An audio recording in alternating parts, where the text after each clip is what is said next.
Ya, perfecto, muchas gracias, Alexis. Bueno, chicos, buenas noches con todos. En esta oportunidad vamos a hacer, bueno, una pequeña revisión sobre el síndrome de dificultad respiratoria.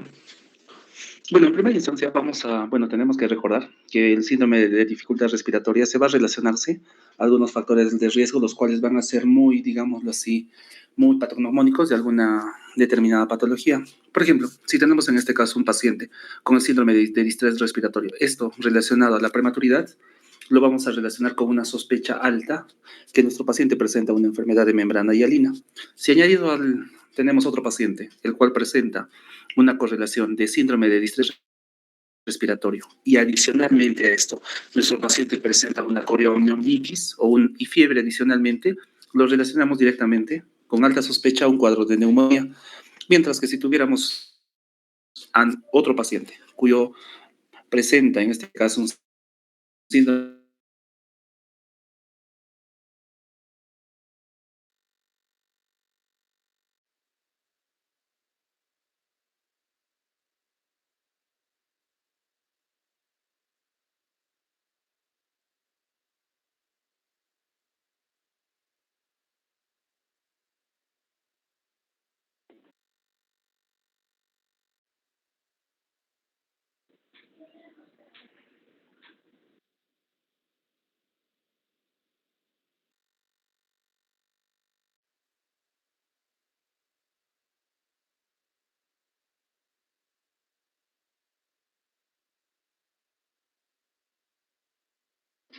Alexis, disculpa, ¿ahora se logra escuchar?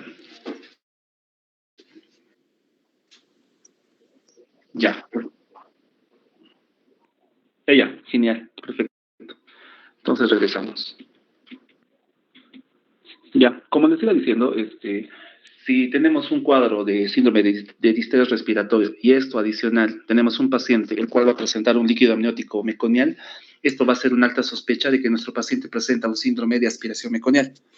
Si añadimos como otro cuadro el síndrome de distrés respiratorio, añadido a este, tenemos en nuestro paciente que presenta un parto a término tardío, y añadido a este, si fuera en el caso, que tendría una cesárea, pero en este caso sin un trabajo de parto, eso lo relacionamos directamente a la patología en este caso, taquipnea transitoria del recién nacido. Como podemos ver, las patologías que afectan en este caso al aparato respiratorio se van a relacionarse con este grupo de factores de riesgo, los cuales estos se van a expresarse, como lo podemos ver en la pantalla, en en las primeras horas de vida del paciente. Ahora, el síndrome de dificultad respiratoria, cabe resaltar de que va a tener una característica, la cual va a ser inespecífica. ¿Debido a qué? Debido a que si nuestro paciente va a presentar sepsis, va a presentar un cuadro de dificultad respiratoria. También podemos relacionarlo a un cuadro de hipoglicemia, el cual va a desencadenar también un síndrome de dificultad respiratoria. Y lo mismo que podemos tener, ¿no? Si nuestro paciente lo exponemos a un cuadro de hipotermia, nuestro paciente de la misma manera va a desarrollar, en este caso, un síndrome de dificultad respiratoria. Con esto llegamos a la conclusión de que este síndrome, en este caso, tiene la naturaleza de ser, en este caso, inespecífico. ¿Ya? Ahora, con respecto para catalogar el síndrome de dificultad respiratoria, podemos usar en este caso una escala de severidad. Y en este caso, esta escala se conoce como la de Silverman-Anderson. Ahora, esta escala la vamos a catalogar en la imagen, como podemos verlo, primeramente en 5 variables. Dentro de ellas vamos a tener la primera, que sería la disociación toracoabdominal. La segunda sería la retracción intercostal. La tercera sería la retracción subsifoidea. La cuarta sería el aleteo nasal y la quinta sería el quejido expiratorio. Y esto lo vamos a catalogar en un valor de 0 a 1 o a 2. Acá viene lo curioso, de que va a ser una escala totalmente contraria a la escala de Apgar. Como hemos visto, ¿no? Mientras el valor de Apgar que teníamos era mayor, en este caso el paciente tenía, digámoslo así, un mejor cuadro clínico. Pero en este caso, si es que usamos la escala de Silverman-Anderson, si el valor que vamos a obtener finalmente es mayor, vamos a tener la conclusión de que el paciente se encuentra, digámoslo así, en un estado clínico más agravante.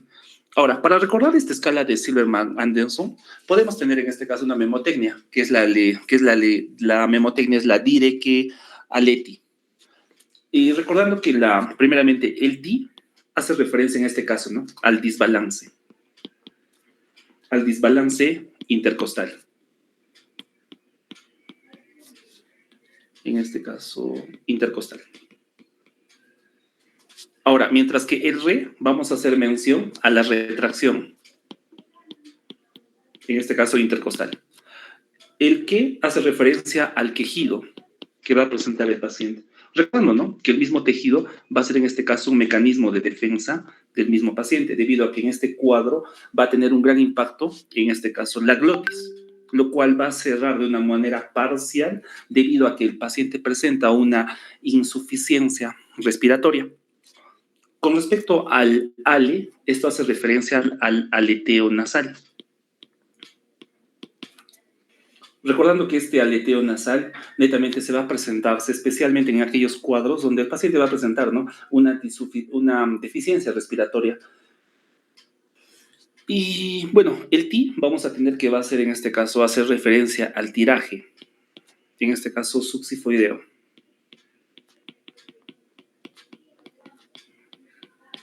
Ya. Una vez catalogado esto, por ejemplo, si vamos a la primera variable, con respecto sería, ¿no? Al desbalance intercostal, o en este caso sería a la disociación toracoabdominal, vamos a catalogarlo según el grado en el cual se presenta. Por ejemplo, si nuestro paciente lo tenemos que tiene una respiración sincronizada, le vamos a dar un valor de 0. Si tiene una respiración, o en este caso el desbalance, se va a mencionar o se va a evidenciar en la inspiración, vamos a darle un grado de 1. Si este desbalance toracoabdominal se va a evidenciarse siempre, en todo momento, va a tener una valoración de 2. Ahora, con respecto a las retracciones intercostales, vamos a ver que si el paciente no tiene ninguna retracción, le damos un valor de 0. Si este va a ser visible, levemente visible, le vamos a dar un valor de 1. Y si va a ser muy marcado, como lo apreciamos en la imagen, vamos a tener en este caso un valor de 2. Con respecto a la retracción subsifoidea, vamos a ver de que si este fuera tanto solo visible o marcado, le daríamos, ¿no? La puntuación ya sea de 1 si solo fuera visible, y si fuera marcado, la puntuación de 2. Con respecto al aleteo nasal, vamos a ver si es que fuera mínimo, le daríamos un valor de 1, y si es que fuera marcado, le daríamos un valor de 2. Y lo mismo con respecto al quejido expiratorio. En este caso, si el quejido se escucharía solo, si el examinador usaría, en este caso el estetoscopio, le damos el valor de 1, pero si es que solo este quejido sería muy evidenciable y por ende el examinador lo puede escuchar sin la ayuda de ningún instrumento, en este caso le damos, ¿no? La puntuación de 2. Cabe resaltar acá de que luego de esta valoración, si encontramos un puntaje total de 0, en este caso clasificamos a nuestro paciente el cual no presenta una dificultad respiratoria. Pero si el puntaje se cataloga de 1 entre 4, vamos a ver que la dificultad respiratoria se encuentra en una característica de ser tanto, en este caso, de carácter leve.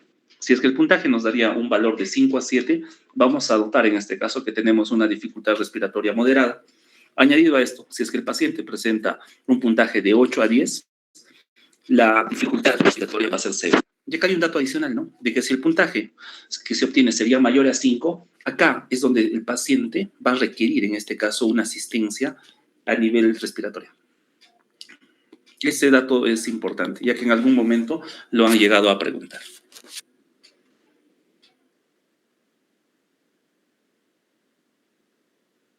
Ahora, comenzando con las patologías, vamos a comenzar en este caso con la primera patología, ¿no? Que sería en este caso la taquipnea transitoria del recién nacido. Ya.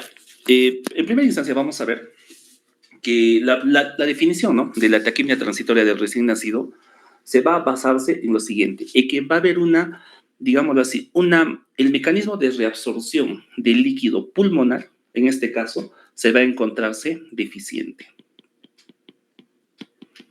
Ahora, para que este proceso digámoslo así, se encuentre deficiencia, este proceso de reabsorción, se ha llegado a catalogar a este estado o se ha llegado a estipular sus etiologías. Si hablamos a nivel de las teorías bioquímicas, vamos a ver de que uno de los enfoques que se tiene es el siguiente, es que con respecto al ámbito bioquímico, se ha visto que cuando se inicia el trabajo de parto, se vio que se llega a liberar algunas aminas, los cuales estas aminas van a ser iniciadoras y van a ser, en este caso, o sea, van a ser potenciadoras e iniciadoras de, en este caso, del proceso de reabsorción del líquido pulmonar.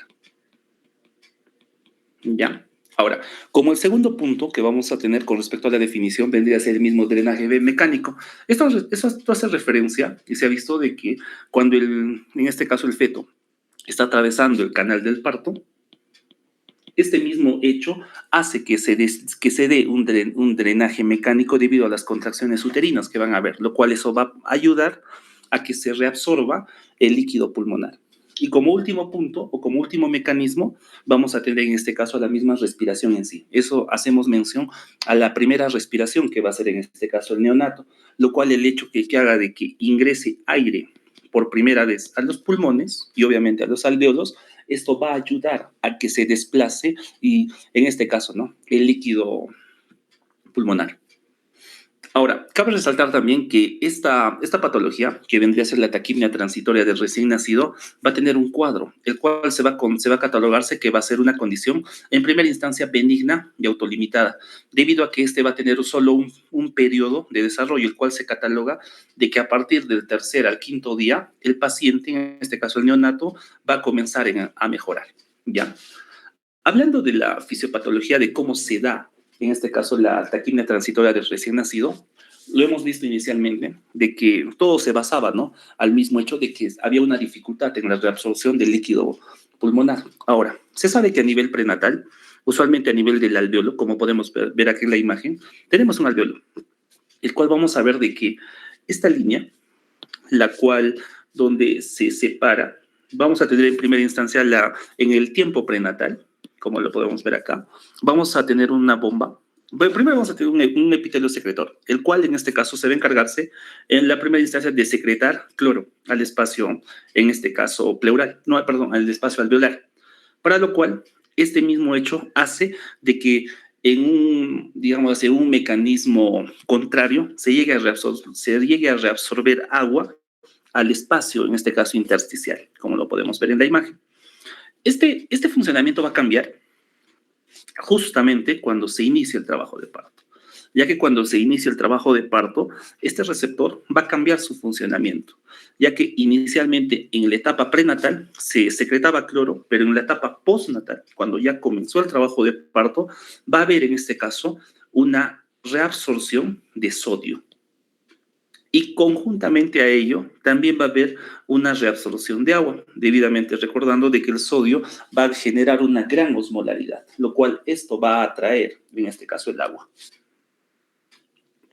Ahora, dentro de los factores de riesgo que vamos a tener con respecto a la taquipnea transitoria del recién nacido, vamos a ver que uno de los principales factores de riesgo vendría a ser aquellos pacientes que van a ser los prematuros tardíos, recordándote que esta etapa va a ser, ¿no? La etapa de las 34 a las 36 semanas con 6 días.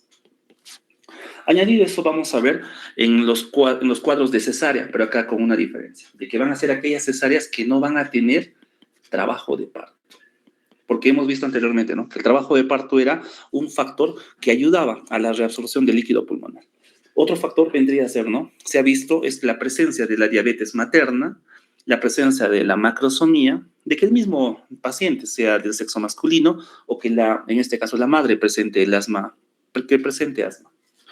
Dentro del cuadro clínico, lo que vamos a descartar es de que el paciente va a presentar una dificultad respiratoria y esta dificultad respiratoria se va a darse netamente al nacer, ¿ya? Lo cual en algunos casos se ha llegado a ver de que se va a tener una duración de aproximadamente va a ser mayor a 6 horas. Y como lo hemos visto anteriormente, ¿no? Esta va a llegar a, digámoslo así, establecerse por un periodo de 4 a 5 días. Después de este periodo, el paciente va a mejorar. Con respecto a los exámenes de imagen, lo que se debe evidenciarse en primera instancia va a ser lo siguiente. En primer lugar, vamos a ver una hiperinsuflación pulmonar, que eso va a ser lo característico, ya que lo que se ve evidenciar en la placa vendría a ser, ¿no? La aparición tanto de 8 a 9, en este caso, espacios intercostales.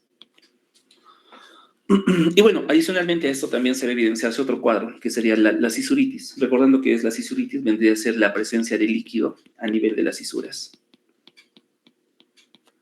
Añadido a este también vamos a ver de que se va a desarrollarse un cuadro, en este caso de, digamos así, de cardiomegalia, lo cual esto va a estar acompañado de un infiltrado de carácter intersticial. Bueno, con respecto al tratamiento, recordando, ¿no? De que el pilar de tratamiento vendría a ser la administración, en este caso de oxígeno, de carácter suplementario, en este caso a una dosis de 40%, de preferencia, según lo que se vio en los diferentes puntos, recomienda en este caso el uso del casco cefálico. Ya, ahora,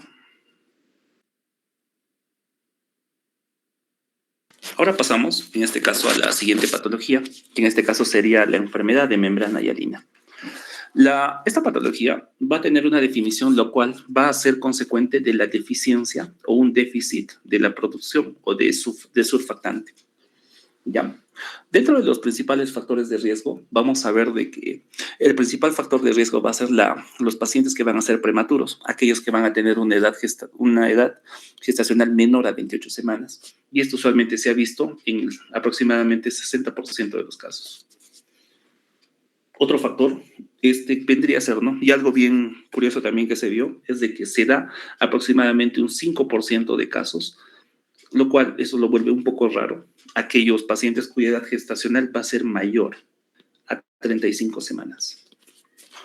Ahora, con respecto a otros factores de riesgo, tendríamos en este caso el mismo embarazo gemelar y algún cuadro o alguna situación de asfixia que va a presentar el paciente.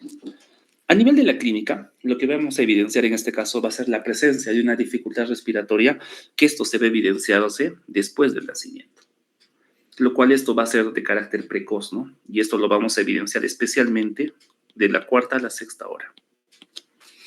Dentro de los exámenes de imagen, lo que vamos a ver es lo siguiente.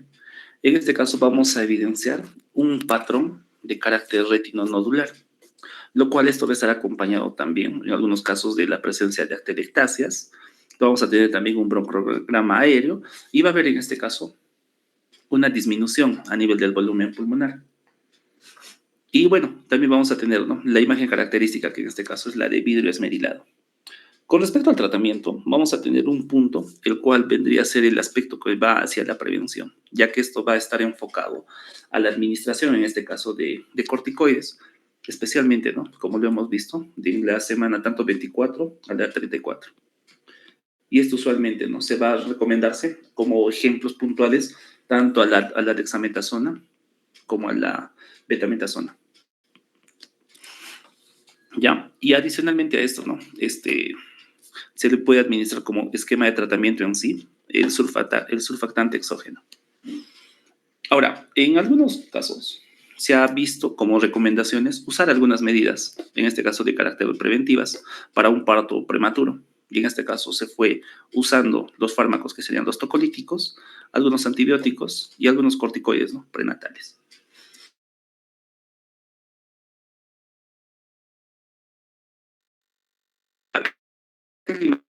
¿Qué podemos evidenciar, no? Por ejemplo, hemos visto un paciente que en este caso está teniendo a un inicio la patología de membrana hialina, la cual, luego de la administración, en este caso de surfactante, se vio que después de unas 3 horas se tuvo esta siguiente placa control a las 3 horas. Y como podemos evidenciar, ¿no?, hay una gran diferencia. Dentro de los factores de riesgo vamos a ver que en este caso vendría a ser que primero, un factor de riesgo vendría a ser la presencia de diabetes mellitus, embarazos múltiples, partos por cesárea, cuadros de asfixia, estrés por frío, sexos que sea el simple hecho que sea masculino, eritrobastosis fetal, hemorragias maternas, y como lo hemos visto, ¿no?, la edad gestacional, que sea uno de ellos que sea menor a 32. Ahora, y acá hay algo interesante, es con respecto a que van a haber algunas condiciones que van a reducir el riesgo del desarrollo de membrana hialina, y son en este caso, ¿no?, madre fumadora, hipertensión arterial, ruptura prematura de membranas, obviamente administrar corticoides, retraso de crecimiento intrauterino, parto vaginal y edad gestacional mayor. Acá este tema de la madre fumadora, cabe resaltar de que lo que se vio fue de que el mismo humo del tabaco lo que hace es genera, en este caso, una vasoconstricción a nivel de los vasos sanguíneos de la placenta, lo cual Esto va a generar una disminución de flujo sanguíneo. O sea, va a haber una disminución de sangre, ¿no? Y esto va a desencadenar ¿a qué? A que el feto, en este caso, desarrolle un cuadro de, digámoslo así, insuficiencia a nivel del aporte sanguíneo, lo cual esto va a generarle al feto un estrés. Y este estrés se vio, que en este caso era, ¿no? Digámoslo así, el factor detonante para que el mismo bebé comience a producir, en este caso, corticoides endógenos, lo cual esto era favorable para la producción, en este caso, de surfactante. Es por ese mismo hecho que, obviamente, no es un dato recomendable, pero lo que sí se vio es de que una madre fumadora, netamente, ¿no? Va a ser esta una condición que reduce el riesgo de que el paciente desarrolle, en este caso, una membrana hialina. Ya. Con respecto a la siguiente patología, tendríamos al síndrome de aspiración meconial.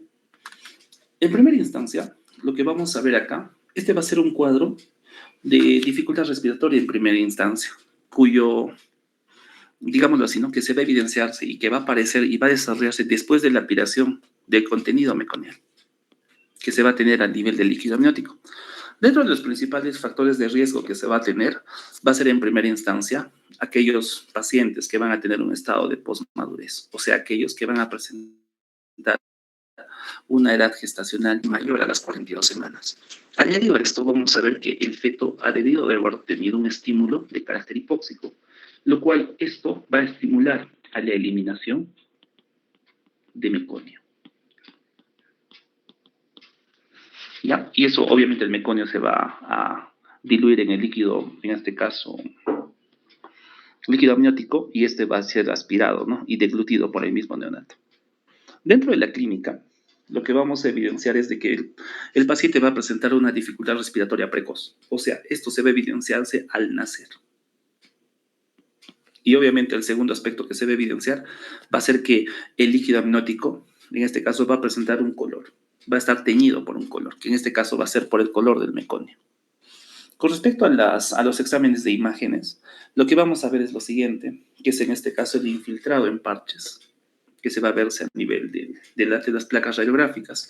Luego vamos a ver áreas atelectásicas y luego vamos a ver áreas que van a presentar una sobredistensión. ¿Y esto por qué?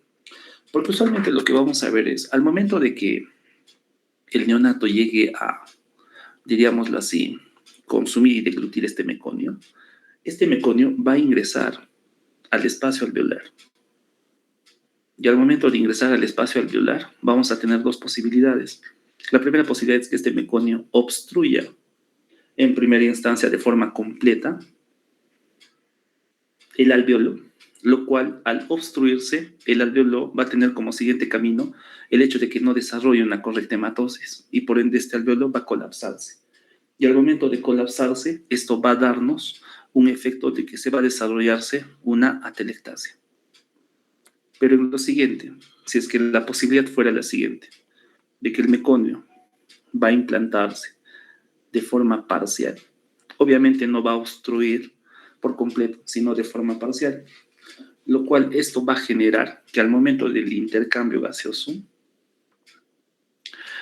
al momento de la inspiración ingrese aire, pero al momento de la expiración, obviamente después en las primeras respiraciones del mismo feto, no del mismo neonato en este caso, al momento de que se dé el proceso de la expiración, no va a salir en su totalidad el aire que ya ha llegado a ingresar, debido a esta obstrucción parcial.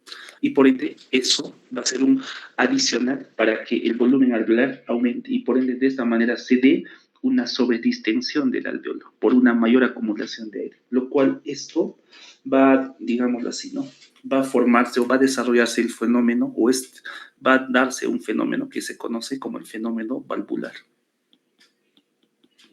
Y acá viene lo interesante. Si este alveolo se llega a sobredistender, obviamente tiene un mayor riesgo de que pueda romperse. Es por ese mismo hecho que vemos, ¿no? Dentro de las placas, lo característico va a ser la aparición de atelectasias, debido a que va a haber una obstrucción total por parte del meconio, y en algunos casos va a haber la sobredistensión, debido a que en este caso se va a evidenciarse, ¿no? Una sobredistensión de los mismos alveolos. Con respecto al tratamiento, esto usualmente se va a verse en UCI y esto se va a verse tanto con el soporte respiratorio como también con el soporte cardiovascular. Ahora, acá hay algo interesante, y es usualmente, ¿no? Es la gran pregunta. En aquellos pacientes que presentan un síndrome de aspiración meconial, ¿se le debe de dar antibióticos? Esa es usualmente una de las grandes preguntas. Y usualmente lo que se recomienda es de que sí, se le deba de dar sí o sí antibióticos. ¿Pero por qué? Si nosotros sabemos que el meconio en este caso es una sustancia estéril, sí es estéril, pero tiene algo diferente de que este mismo meconio va a funcionar como un caldo de cultivo para muchas bacterias, especialmente una, que es en este caso la E. coli. Y es por ese mismo hecho que esa es la justificación del por qué a este tipo de pacientes se les debe de dar, en este caso, antibióticos. Con respecto a la siguiente patología que vamos a ver, va a ser la neumonía neonatal. En este caso, lo vamos a catalogar en primera instancia, ¿no? Como la dificultad respiratoria que va a presentar el paciente, más uno de los factores de riesgo de infección materna que podrían hacer, en este caso, una ruptura prematura de membranas, la cual va a ser mayor a 18 horas, la presencia de una corioamnionitis y, algo bien importante, la presencia de una infección de tracto urinario, especialmente en el tercer trimestre de gestación. A nivel de la clínica, lo que se debe evidenciar va a ser la presencia, en este caso, de una dificultad respiratoria de comienzo tardío, lo cual esto lo diferencia, ya que esta dificultad respiratoria se va a darse especialmente después de 3 días de haber nacido, lo cual eso es lo diferencia de las otras patologías que hemos visto, ¿no? Que en este caso la insuficiencia respiratoria aparecía casi inmediato o al momento de nacer. Con respecto, en este caso, a las placas de imágenes, lo que se debe evidenciar se va a hacer la aparición de un infiltrado de características retículo granular. Ahora, haciendo mención a la gente más frecuente, vamos a evidenciar que uno de ellos vendría a ser en este caso o el más conocido sería, ¿no? El estreptococo del grupo B. Del grupo B. Y en algunos casos también es llamado Agalactiae. Listo. Con respecto al tratamiento, usualmente lo que se va a verse, ¿no? Ya sea en este caso es el soporte a nivel de UCI, y esto se va a darse en dos pilares, ¿no? Uno de ellos vendría a ser a nivel respiratorio y otro de ellos a nivel hemodinámico. Ya.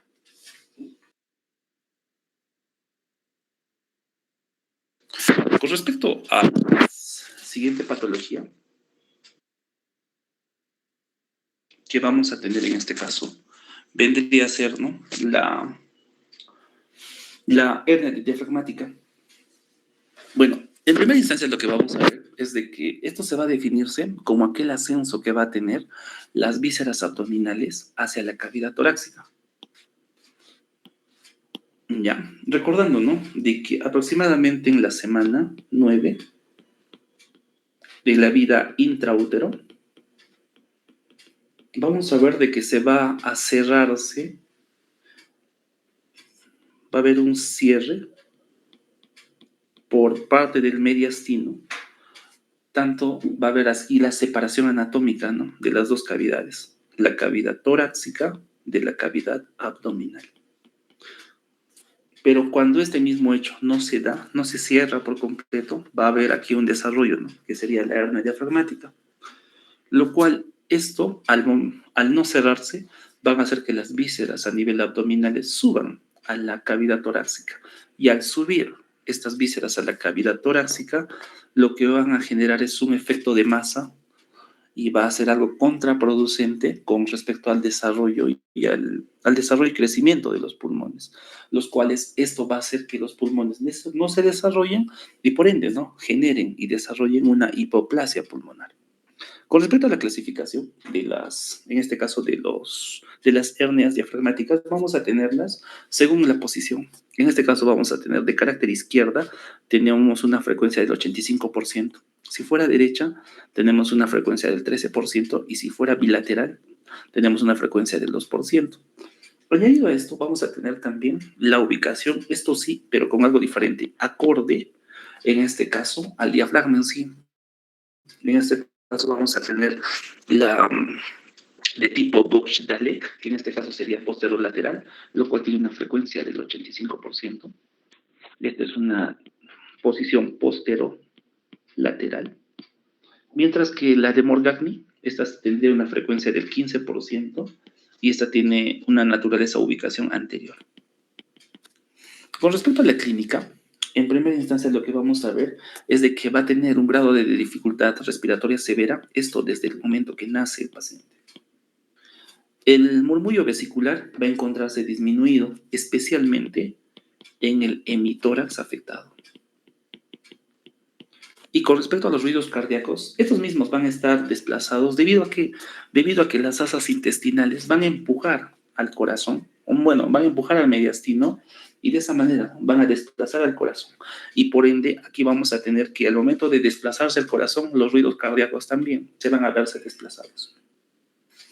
Y algo adicional, ¿no? Que también acá vamos a tener en este caso el abdomen excafoideo, lo cual esto también se cataloga como el abdomen vacío, debido a que ya las asas intestinales subieron a la cavidad torácica.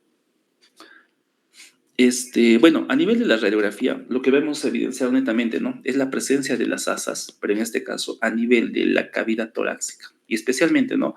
A nivel de la porción torácica afectada. Con respecto al manejo, vamos a tener un manejo que en este caso va a ser a nivel de UCI, y acá un dato importante es de que si el bebé, en este caso el neonato, fallece, vamos a ver que en la mayoría de los casos va a fallecer por el desarrollo de la hipoplasia pulmonar. Por la hipoplasia pulmonar. Ahora, bueno, eso sería todo por esta patología. Pasamos a la siguiente. Acá tenemos en este caso el tórax, o bueno, perdón, el neumotórax, lo cual acá lo vamos a definir, ¿no? Como va a ser aquel síndrome donde se va a evidenciar si va a desarrollarse un flujo de aire, o un escape de aire, o una fuga de aire.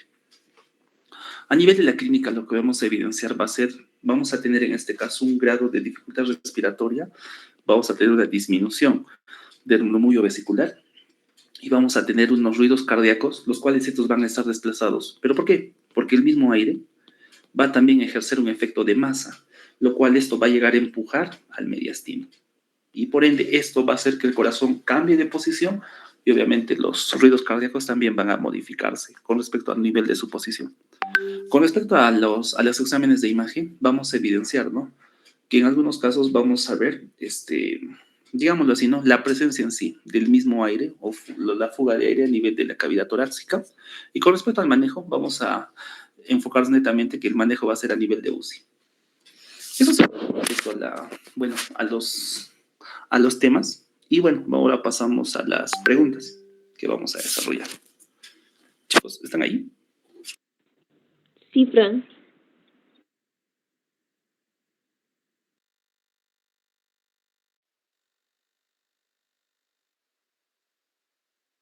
Ya. Bueno, entonces pasamos a las preguntas. Bueno, a ver. La primera pregunta. En este caso, no. Esta es una pregunta del ENAM del 2018. En el recién nacido prematuro, la causa más frecuente de dificultad respiratoria vendría a ser la alternativa A, síndrome de aspiración meconial, la B, taquipnea transitoria recién nacido, la C, enfermedad de membrana hialina, la D, displasia broncopulmonar y la E, tetralogía de Fallot. La C. La C. ¿La C? Sí. Sí, no, sí, es la C, chicos.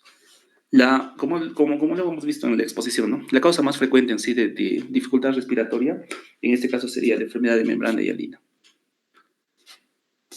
Pasamos a la siguiente. En este caso, esta es una pregunta del ENDENA 2018. Un recién nacido de 32 semanas de edad gestacional que nació con un líquido amniótico claro, el cual es no fétido, tiene un APGAR al primer minuto de 9. No, bueno, tiene su primera medición de APGAR es al 9, su segunda medición de APGAR es de 9 también.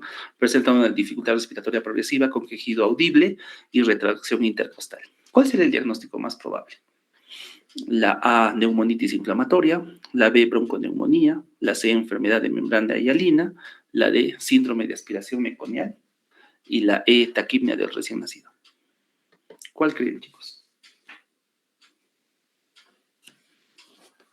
La C. La C. ¿Alguien más? Sí, la C también. La C.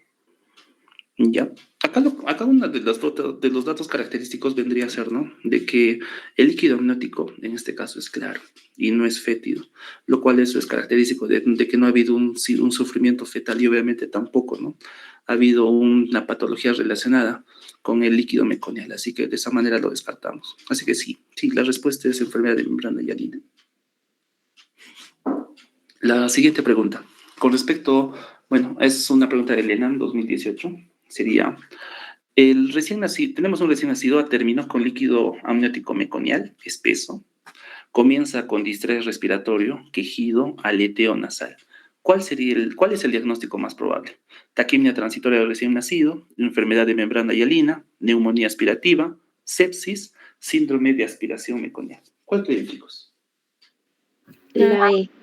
La E. La E. Creo que todos, ¿no? Por unanimidad. Como hemos visto, ¿no? Según la pregunta estamos viendo de que acá lo característico es de que presente el neonato líquido amniótico meconial espeso, lo cual esto ya nos da, en este caso, ya una gran parte de la respuesta en sí. La siguiente pregunta. Es recién nacido de 35 semanas que presenta dificultad respiratoria. ¿Cuál es la causa más frecuente? A. Síndrome de aspiración meconial. B. Membrana hialina. C. Taquimia transitoria del recién nacido. D. Neumonía aguda. Y E. Bronquitis. ¿Cuál creen, chicos? La C, taquipnia. La C. La C.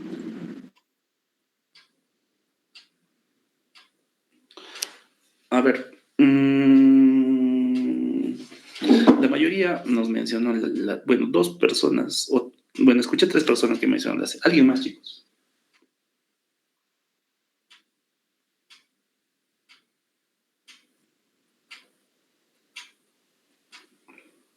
Según el banco que llegué a ver, en este caso nos menciona de que la respuesta correcta acá vendría a ser la B.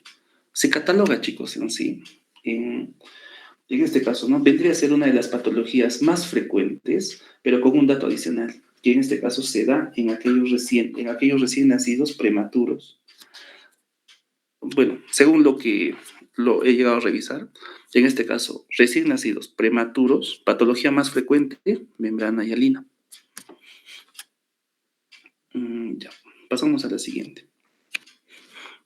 Bueno, la siguiente pregunta sería, ¿no? Recién nacido tenemos acá pretérmino de madre sin control prenatal con diagnóstico de preeclampsia, examen de distrés respiratorio marcado, radiografía de tórax con pulmones con imagen de vidrio esmerilado. ¿Cuál sería el diagnóstico?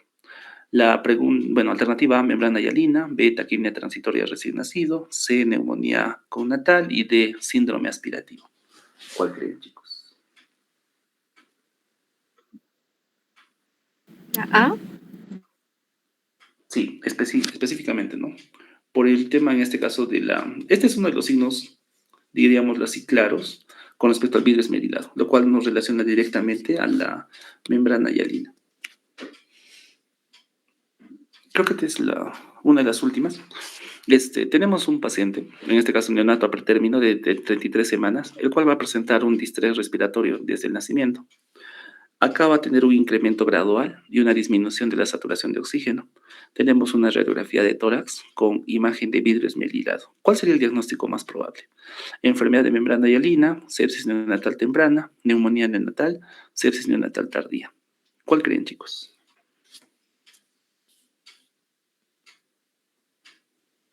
A. La A. La Sí, ¿no? En este caso sería recordando en primera instancia de que va a ser, la enfermedad de membrana hialina va a ser la patología más frecuente en aquellos, en este caso, neonatos, los cuales van a ser a pretérmino, o que han nacido, ¿no? De forma prematura. Así que sí, acá es la A. Listo, chicos. Bueno, eso sería todo con respecto a la exposición. Muchas gracias. Gracias, Gracias, Fran. Fran.